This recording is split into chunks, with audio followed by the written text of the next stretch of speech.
Mambo vipi traders? Karibuni sana kwenye channel. Kwa jina naitwa Jobson Edward na hii ni MPG Forex. Na leo nakuletea mwendelezo wa video ambayo ilikuwa inasema ukifanya technical analysis make sure unazingatia economic news kwenye economic calendars platform au sources. Kwa hiyo hii ni part 2 na leo nataka nikuletee sehemu nyingine ama source nyingine ambayo unaweza ukazipata hizo economic events ama economic news ambazo zitakusaidia wewe kuweza kuangalia au kustructure edge yako ama plan yako na kufanya technical analysis ambayo itaheshimu news katika siku husika.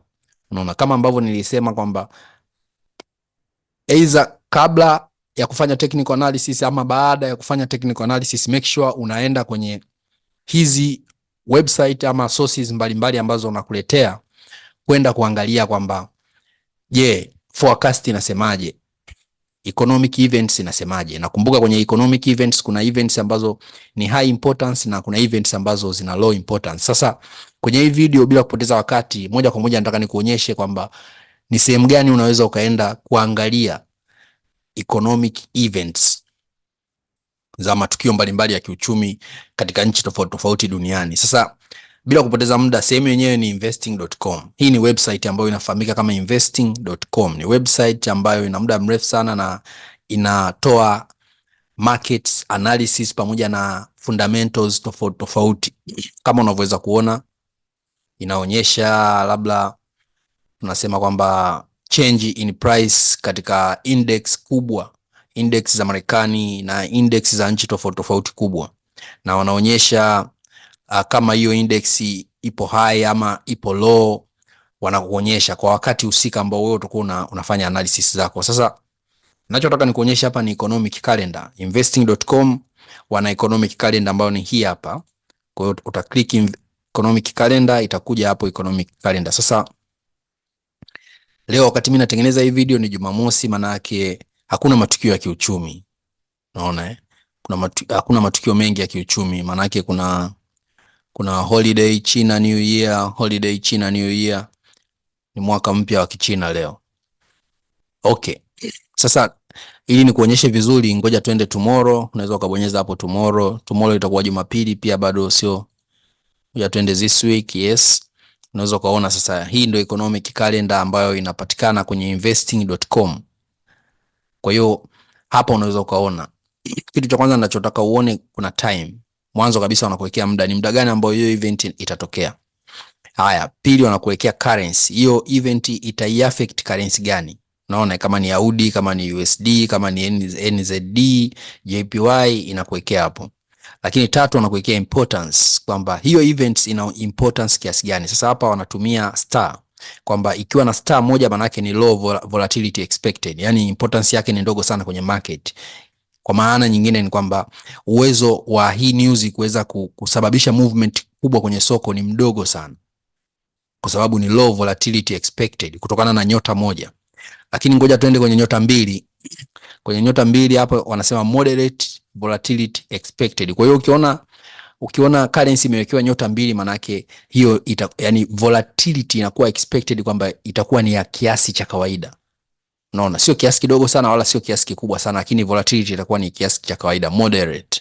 Lakini ukiona currency ama economic event imewekewa nyota tatu, let's say hii hapa, maana yake hiyo ni high volatility expected. Maana yake hapo sasa ndio unapotakiwa kupay attention na kuzizingatia hizi news ambazo zina nyota tatu. Kwenye investing.com wenyewe importance wameiweka in terms of star. Kwa hiyo event ikiwa na nyota tatu maana yake ni high importance, maana yake volatility itakuwa kubwa kwenye market kuhusiana na hiyo currency. Endapo matokeo yatatoka, au tunasema actual itatoka, labda endapo actual ikiwa kubwa kuliko forecast ama actual ikiwa ndogo kuliko forecast, ita imply nini? Kwa hiyo hivyo ndivyo tunavyokuwa tunaangalia sasa haya matukio ya kiuchumi, kwa maana kwamba hii tarehe ambayo this week tuseme, haya tuendelee huku tena, unaona kuna actual, forecast na previous. Sasa hizi ndo data ambazo tunazitumia kufanya trade. actual forecast na previous. Maana yake tutaangalia actual ikiwa kubwa kuliko forecast ama actual ikiwa ndogo kuliko forecast, then tutaangalia sasa kwamba inasemaje, kwamba actual ikiwa kubwa kuliko forecast inatuambia tufanye nini, na actual ikiwa ndogo kuliko forecast inatuambia pia tufanye kitu gani. Kwa hiyo unaweza ukaona kwamba investing.com, na pia unaweza ukafilter kwamba ukachagua currency ambazo unataka wakuwekee events, matukio yake ya kiuchumi. Umeona economic events ya currency gani. Kwa hiyo mimi hapa nimefilter nchi ambazo currency zake ndo huwa nazitrade sana. Mtoe Brazil. Kuna nchi kama Canada, China, Australia, Eurozone, unaona France simtumii sana, Hong Kong pia simtumii, na Italy, Japan namtumia JPY, India simtumii, German namtumia. Kwa hiyo una filter wewe mwenyewe, unaangalia kwamba ni nchi gani ambazo currency zake nazitrade, lakini make sure unaiweka USD, United States, kwa sababu currency nyingi kubwa zinaihusisha USD.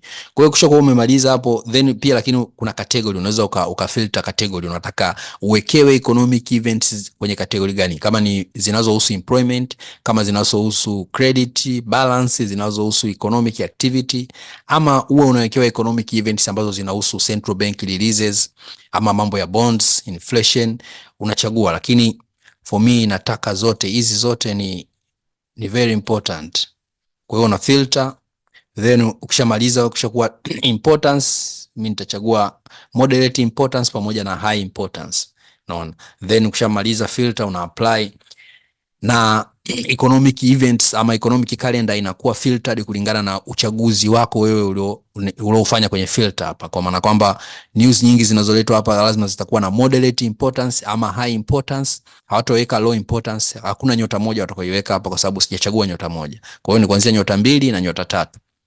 Naona, lakini pia currency nilizozichagua ni currency ambazo mimi nazitrade. Pesa ya Euro, pesa ya Japan, pesa ya Canada, pesa ya US na pesa za Uingereza, unaona, na nchi nyinginezo ambazo zinakuwa traded.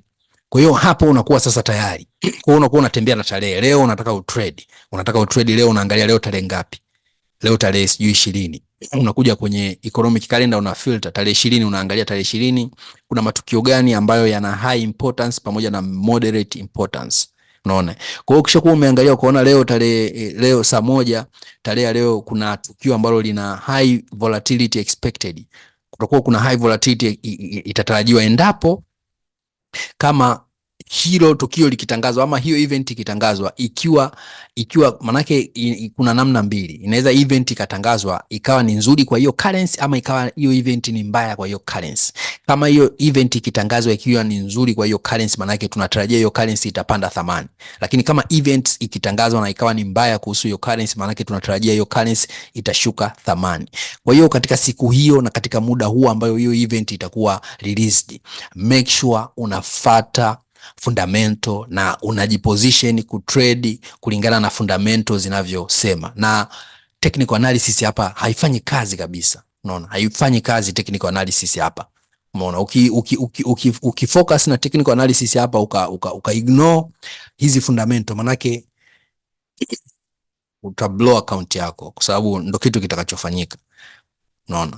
Kwa sababu hapa hii manake ikifika saa 1, kitu pekee ambacho kitasababisha USD pande au ishuke ni hii speech ya Federal Reserve, ndio itakuwa sababisha USD pande au ishuke. Lakini sio technical analysis yako wewe, sijui umeona double top au double bottom, au umeona sijui order block au kitu gani.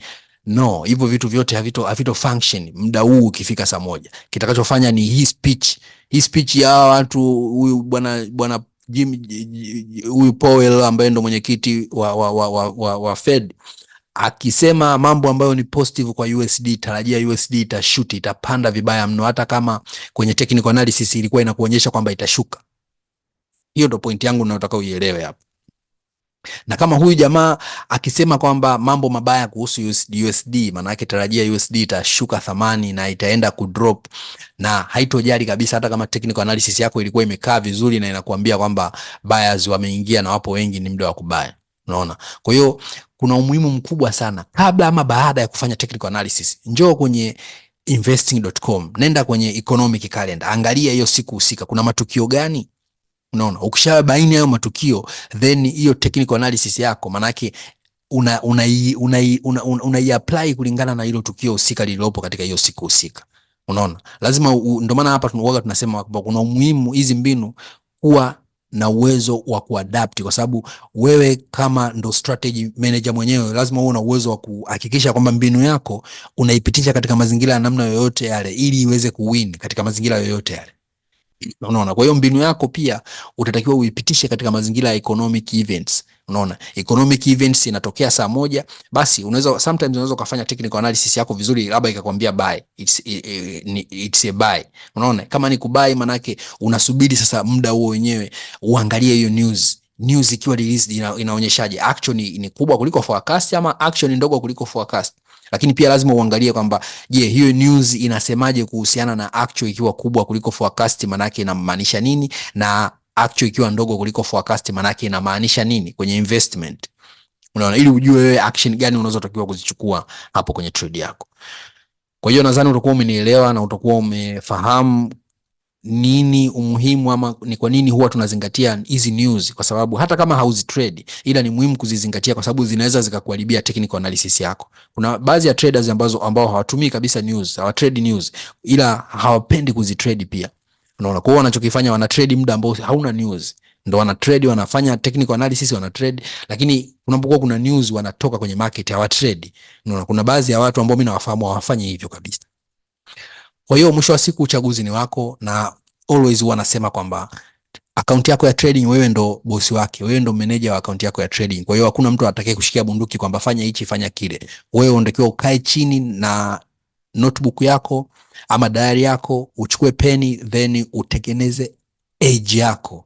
Yani utengeneze mbinu inayokuzunguka wewe kulingana na personality yako, kulingana na jinsi unavyopenda, kulingana na jinsi unavyoona una success na vitu vingine vingi ambavyo vinakuzunguka wewe na trade yako. Kwa hiyo I wish you all the best.